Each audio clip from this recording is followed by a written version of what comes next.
Olá, muito bom dia a você que está conosco aqui pelo site Notícias Agrícolas, no ar nossos boletins. E nesse horário, tradicionalmente, a gente fala sobre o mercado do boi.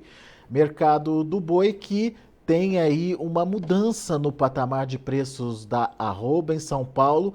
Já começam a aparecer negócios em patamares um pouco mais elevados e a gente vai falar disso nesse boletim. Mas vamos falar também de números importantes do CIF, né, que é o Sistema de Inspeção Federal, sobre os abates. Abates aqui no Brasil nos últimos 2 meses, principalmente entre setembro e outubro, depois que a China parou de comprar a carne brasileira. E a gente quer saber se de fato a gente já tem uma estrutura, uma reestruturação, na verdade, aí dessa oferta e demanda, o que justificaria, por exemplo, essa retomada dos preços da arroba.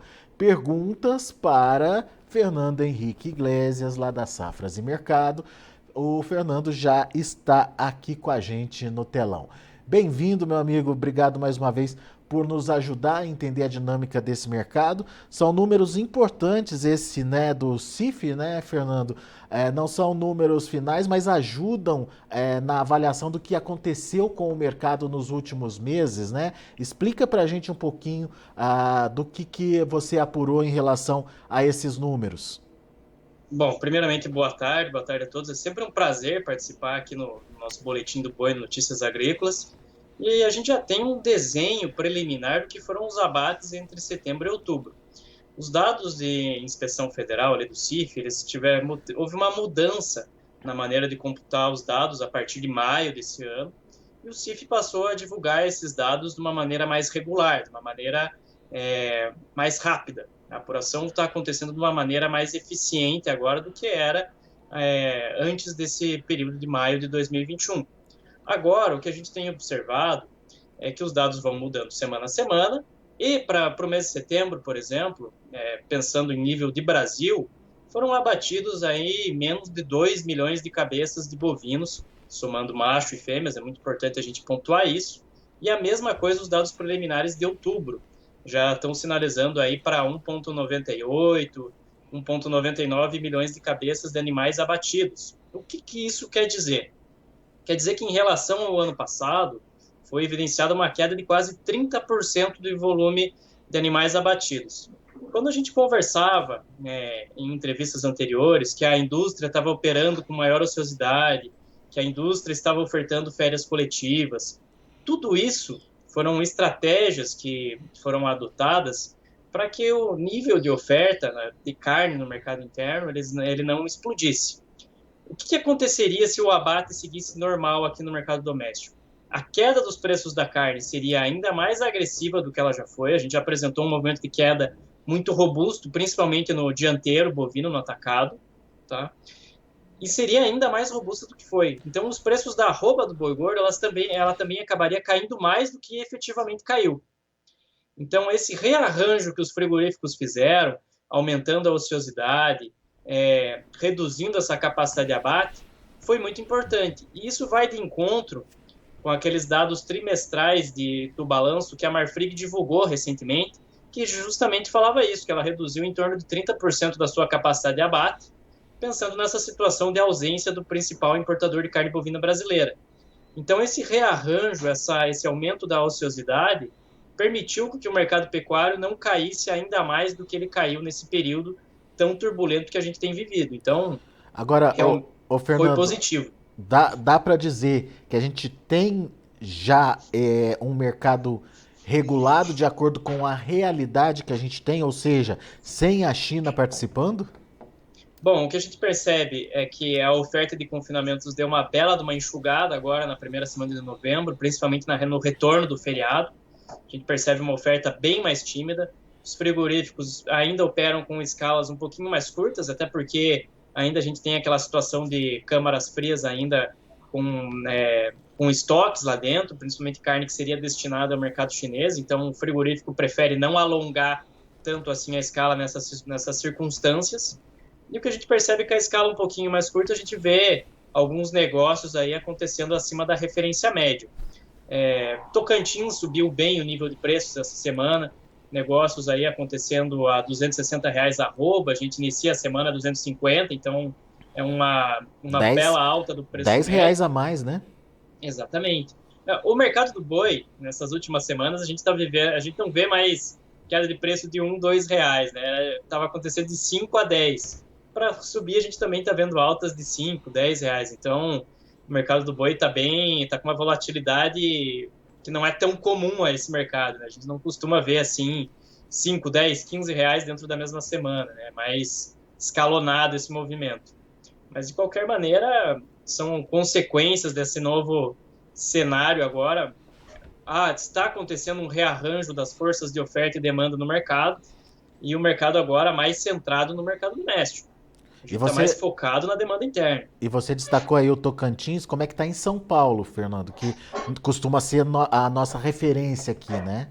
Vamos lá, em São Paulo a gente tem preço médio aí oscilando entre 260 a 265, com um bom volume de negócios acontecendo nesse patamar de preços, mas já há indicação de negócios acima dessa referência.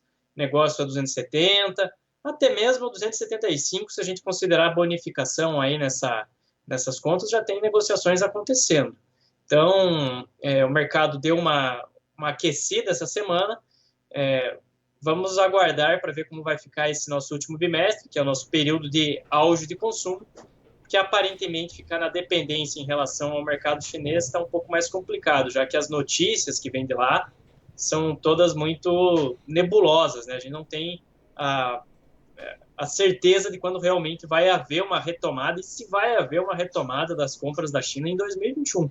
Então, o mercado fica de uma maneira, fica no escuro realmente em relação às informações vindas da China. Agora, Fernando, quando a gente toma como base, então, você mesmo destacou que não virou referência, mas já tem negócio acontecendo em São Paulo a 270. Mas quando a gente toma como base esse valor no mercado físico e olha o mercado futuro, que em novembro já mostra negociações ali na casa dos 280, o que é mais plausível aí para você? O que você acha que pode acontecer? Nós vamos buscar esses 280 ou a B3 vai recuar e ficar mais perto aí dos 270, hein? Existe sim a possibilidade do mercado físico buscar esses 280. É difícil num primeiro momento imaginar isso, mas pode acontecer, dependendo de como for o nosso último bimestre aqui em relação à demanda, em relação ao consumo doméstico. A gente sabe que esse período aí é o auge da nossa demanda, mas se porventura isso não acontecer, isso não se confirmar, precisa acontecer uma correção dessa B3. A B3 ela continua descolada do físico paulista. Se a gente imagina um preço médio de 260 a 265, ela está pelo menos R$ 15 distante do que é o mercado físico paulista hoje. Então, mais para o final do mês, se porventura o movimento de alta não pegar tração e o mercado se manter nessa faixa de preços, precisa acontecer uma correção, porque o contrato futuro ele tende a convergir em direção ao físico perto da sua liquidação. E o fato da China voltar às compras, poderia estimular essa volta aí aos 280, na sua opinião? Porque eu estou perguntando isso, Fernando, porque me parece que o deadline nosso para mandar a carne para a China está terminando, né? Ou está ficando curto demais. Na verdade, esse embargo já se alongou muito mais tempo do que todo mundo imaginava, né? Ontem a gente comemorou o aniversário de 2 meses do embargo chinês. Hoje a gente está no dia 61 de embargo, né, 5 de novembro, e o problema é que se a gente não conseguir avançar nessas exportações até o fim, vamos colocar aí a primeira quinzena de dezembro como grande referência, a gente não consegue embarcar a carne para o Ano Novo Lunar da China, que é o principal ponto de consumo dentro do mercado chinês, é a principal referência de demanda dentro da China. Então a gente depende, claro, não depende aqui do Brasil. Os esforços diplomáticos o Brasil já fez, já entregou todos os laudos, já entregou tudo o que poderia entregar e é aquilo que a gente sempre pontua. Do ponto de vista sanitário, não há mais nada a ser dito. Não há nada que justifique esse embargo. Então, realmente, fica na dependência em relação de quando a China vai se posicionar e quando a China vai precisar comprar a carne bovina brasileira. Porque a gente sabe, que a gente tem de concreto agora. Suinocultura chinesa segue crise. Para se ter ideia, 1 quilo de carne suína na China custa em torno de 23 yuans agora, e o quilo da carne bovina está entre 85 e 86 yuans. Então a diferença é muito grande. O que o governo chinês pode estar procurando nesse momento? Enxugar a oferta de carne bovina em seu mercado doméstico, fazer com que os preços da carne bovina subam ainda mais e direcionar a sua demanda para a carne suína, que é a proteína que está em crise, é a proteína de preferência do mercado chinês e é a proteína, é o setor, é o segmento em que a China mais investiu nos últimos anos. Então, a China importou genética da União Europeia, importou genética dos Estados Unidos, aqui da América do Sul, para aumentar a sua produtividade média. E o suinocultor chinês, nesse momento, está no vermelho, está operando com prejuízos em função de todo esse movimento de queda. A China quer basicamente resgatar esse segmento e evitar que aconteça uma quebra generalizada dentro do mercado chinês. Muito bem, por Então, isso diminui essa demanda e essa dependência de carne bovina aí de outros países, inclusive o Brasil, e dessa forma tenta tornar a carne suína lá no mercado interno deles mais atrativa para o consumidor, também como alternativa aí para tirar o setor da suinocultura da crise. Agora, o Fernando, a questão da China, se ela não voltar até a primeira quinzena de dezembro, como você bem pontuou aí, é o período ou é a normativa, enfim, ou a condição que faria com que a carne brasileira conseguisse chegar a tempo lá na China para atender o consumo durante o feriado que eles têm lá, o feriado de Ano Novo que eles têm lá na China. No entanto, se isso não acontecer, a gente já deixa de contar com a China? Vai contar com a China só talvez no segundo trimestre do ano que vem? possivelmente só em 2022 vamos ver alguma coisa diferente em relação ao mercado chinês. Tem Né? mercados que aconteceram é, casos atípicos de vaca louca também, movimentos similares que estão fechados há 4, 5 meses. Que a China manteve o embargo há 4, 5 meses e ainda não abriu, ainda não reabriu. Outra questão que a gente tem que colocar. Recentemente, a principal exportadora de carne bovina da Austrália, a principal processadora de carne bovina da Austrália, também teve o seu mercado fechado para a China. Também teve restrições das suas exportações em função de, enfim, a China acusou que haviam aditivos químicos na carne, problemas de rotulagem do produto e simplesmente embargou. Então, a gente vê uma certa má vontade por parte da China em relação aos grandes exportadores de carne bovina. Também tem que colocar o seguinte, o Brasil continua fechado, mas ela credenciou recentemente plantas do Uruguai, plantas dos Estados Unidos. Esses dois países, eles não têm capacidade produtiva de substituir o Brasil, mas já é um indicativo. Basicamente, o que fica nas entrelinhas realmente é que não é uma questão sanitária. Parece realmente, aparentemente, é uma questão de cunho comercial, uma tentativa de baratear, né, os custos da proteína da carne bovina, né, que a China está absorvendo, enfim, nas renegociações de contrato, tentar enxugar o mercado interno de carne suína. Então, são várias questões que ficam nas entrelinhas realmente.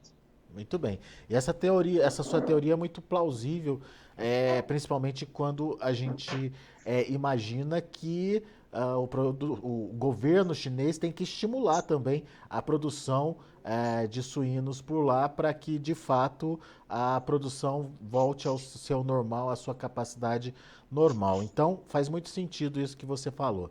Meu caro, por enquanto, muito obrigado pela sua participação. A gente vai continuar acompanhando esse mercado. Vamos ver se semana que vem tem mais novidades. Mas o fato é que aos pouquinhos o mercado vai voltando à vida normal sem China, né? Agora resta saber como vai ser com a China ou se o mercado sobrevive também depois das festas de final de ano, só dependendo aí do mercado interno e das vendas externas que a gente tem hoje. A gente viu aí que o volume de outubro, sem a China, fechou abaixo das 100 mil toneladas de carne, 82 mil toneladas, se eu não me engano, Voltamos, portanto, para volumes muito abaixo dos 3 dígitos, que era um volume muito comemorado aí pela indústria brasileira. Então vamos ver como é que vai ser isso depois das festas de final de ano e sem a China, se isso se mantém. Muito obrigado, viu, Fernando?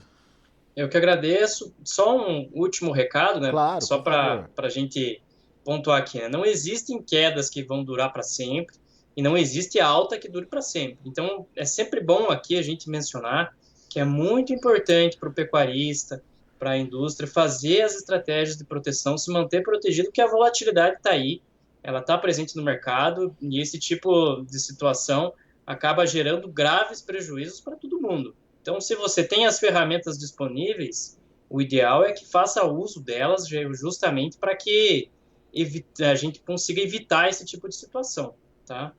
Então, agora a gente tem que aguardar realmente os próximos capítulos, mas o mercado dá um sinal de reação no momento, Uma né? respirada, pelo menos, Uma né, Fernando? respirada, exatamente. Muito bom. Fernando Henrique Iglesias, obrigado, meu amigo. Volte sempre. Até mais, boa tarde. Muito bem, tá aí então o mercado do boi analisado pelo Fernando Henrique Iglesias. Deixa eu passar para vocês rapidinho os números de andamento das negociações lá na B3. Vamos ver como estão encerrando, como estão caminhando os negócios por lá. Deixa eu ver aqui na minha tela como estão os negócios. Vamos lá. Para o novembro, R$ 280, uma alta de 0,94%. Para dezembro, R$ 295 por arroba, alta de 0,55%. Janeiro, R$ 306, subindo 1,16%. E o fevereiro, R$ 306,80, uma alta de 1,93%. Vocês percebem que janeiro e fevereiro, para 2022, a gente já voltou ali ao patamar dos R$ 300, portanto. A gente vai ficando por aqui, agradeço muito a sua atenção, a sua audiência. Na sequência tem João Batista Olive com Tempo e Dinheiro, aqui pelo Notícias Agrícolas. Se inscreva em nossas mídias sociais. No Facebook, Notícias Agrícolas. No Instagram, @Notícias Agrícolas. E em nosso Twitter, @Norteagri. E para não perder nenhum vídeo, não se esqueça de nos acompanhar no YouTube e na Twitch, Notícias Agrícolas Oficial.